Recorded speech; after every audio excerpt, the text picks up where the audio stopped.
नमस्कार, मैं पंकज प्रसून। पश्चिम बंगाल के मालदा में एक बहुत पुरानी मस्जिद है। कई लोग उसे जामा मस्जिद कहते हैं और कुछ लोग अदीना मस्जिद भी कहते हैं। अदीना मस्जिद को लेकर दावा यह है कि 1364 में सिकंदर शाह ने इस मस्जिद का निर्माण कराया था। लेकिन अदीना मस्जिद के दावे और इतिहास में थोड़ा फर्क है। अंग्रेज नए नए आए थे मालदा जिले में और उस वक्त उस इलाके में आदिवासी बहुत बड़ी संख्या में रहते थे।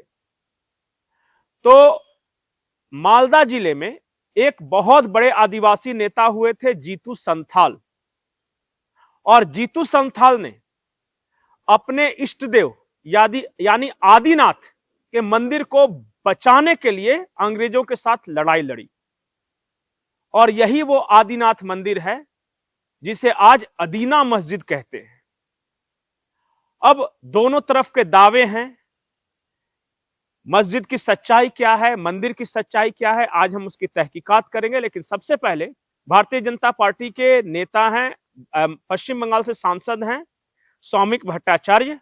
उन्हें आप एक बार सुन ले कि वो क्या कह रहे थे। और को अदीना मस्जिद नहीं है, वो आदिनाथ की मंदिर है।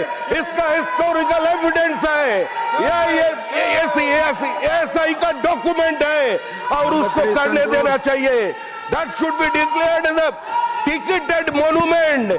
सौमिक भट्टाचार्य का दावा यह है कि वो आदिनाथ मंदिर है और तमाम ऐतिहासिक सबूत इसी बात का इशारा कर रहे हैं। मुसलमानों का दावा है कि यह अदीना मस्जिद है और यह उनका ऐतिहासिक धरोहर बहुत पुरानी मस्जिद है। अब हम आपको अदीना मस्जिद की कुछ तस्वीरें दिखाते हैं, मस्जिद के अंदर की, और इन तस्वीरों को आप गौर से देखिए। आप ध्यान से देखेंगे तो मस्जिद की दीवारों पर कुछ मूर्तियां नजर आएंगी। मस्जिद के परिसर में आपको शिवलिंग नजर आएगा, और उसके बाद आप जगह जगह, जब मस्जिद में ये जो तस्वीरें देख रहे हैं ये अदीना मस्जिद के अंदर की तस्वीर है, और यहां पे आपको जगह जगह हिंदू देवी देवताओं और हिंदू के मंदिर होने के निशान आपको मिलेंगे।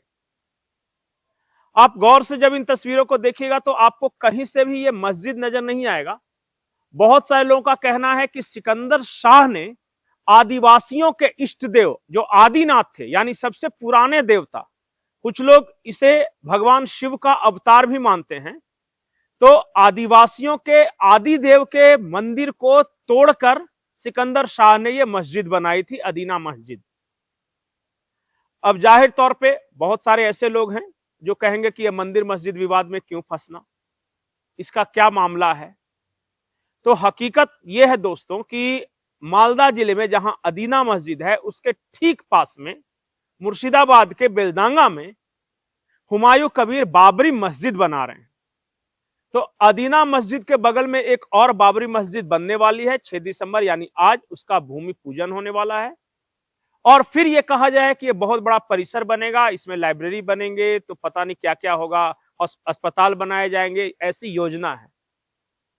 तो यह पूरा इलाका जो आदिवासी इलाका था, देखते ही देखते आपकी आंखों के सामने मुस्लिम इलाके में कन्वर्ट हो गया है। आप मालदा, कालियाचक मालदा जिले में आता है, और मुर्शिदाबाद, इस पूरे बेल्ट को देख लीजिएगा तो बहुत सारे लोगों का आरोप है कि ये मिनी पाकिस्तान हो गया और आदिवासी वहां अब नाम मात्र के रह गए हैं। तो अदीना मस्जिद विवाद के बहाने हम सिर्फ इतना चाहते हैं कि आप लोग जीतू संथाल के बारे में पढ़ें, उनकी कुर्बानी के बारे में पढ़ें, अंग्रेजों से उनकी लड़ाई के बारे में जानने की कोशिश करें।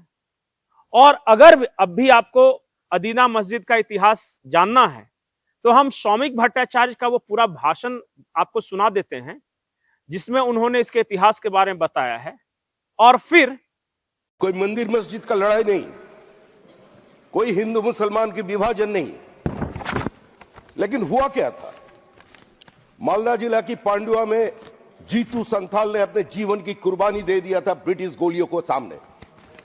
उसका लक्ष्य यही था, आदिनाथ मंदिर को उन्होंने पुनरुद्धार करने के लिए लड़ाई लड़ा था, ये सन्यासी दल लेकर के। और आज क्या हो रहा है, ये हिस्टोरिकली डॉक्यूमेंटेड है।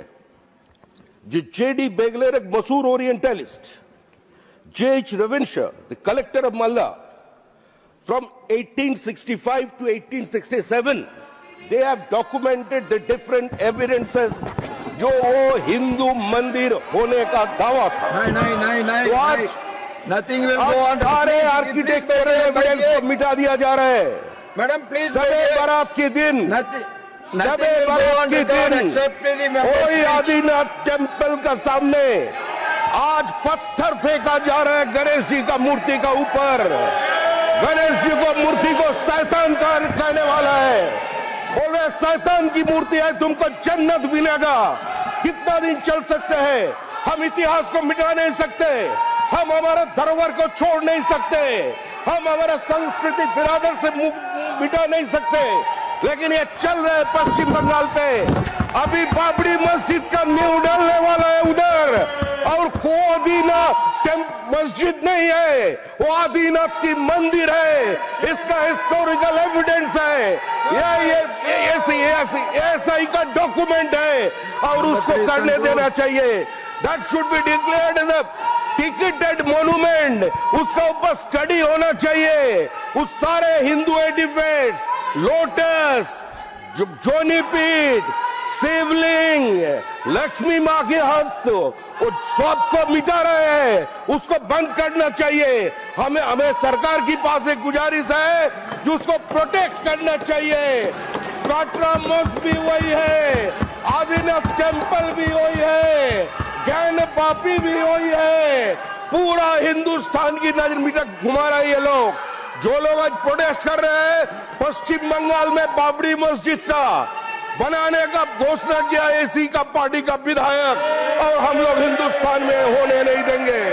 ये बाबर और राम की लड़ाई नहीं है, ये भारत की धरोहर को, शशांक को, उस लुटेरा सुल्तान सिकंदर शाह को, जो अत्याचार था पूरा मालदा जिला का ऊपर, जो पंडुआ का ऊपर, और जीतू संथाल की बलिदान अब मिटा नहीं सकते, और बाबरी मस्जिद बनाने का हिम्मत भी कोई नहीं कर सकते। जो होना था अनिल, पश्चिम बंगाल में आदिवासी विद्रोह का इतिहास पढ़ लीजिएगा तो बहुत सारी बातें क्लियर हो जाएगी। हम ये दावा नहीं कर रहे हैं कि हम या मैं जो बोल रहा हूं वो सही है। मैं ये भी नहीं कह रहा हूं कि पश्चिम बंगाल में चुनाव है तो मंदिर मस्जिद करना चाहिए। मैं सिर्फ इतना कह रहा हूं कि बात हिंदू और मुसलमान की नहीं है, बात आदिवासियों के इष्ट देव की है, बात आदिनाथ देव की है, बात प्रकृति के उस राजा की है जिससे सारा आदिवासी, जो समस्त आदिवासी जन हैं, जिनको अपना इष्ट देव मानते हैं, और उनके अलग अलग नाम हैं। कहीं टांगीनाथ कहते हैं, कहीं आदिनाथ कहते हैं, कहीं भगवान शिव कहते हैं, कहीं भोलेनाथ कहते हैं। कृपया आदिनाथ का इतिहास जरूर जानें, और जब आप आदिनाथ का इतिहास जानेंगे तो सचमुच आप हैरान रह जाएंगे कि कैसे आदिनाथ का मंदिर अचानक अदीना मस्जिद में बदल गया। आपको यह वीडियो कैसा लगा? इस पूरे मामले पर आपकी क्या राय है? कमेंट सेक्शन में जरूर बताएं। नमस्कार।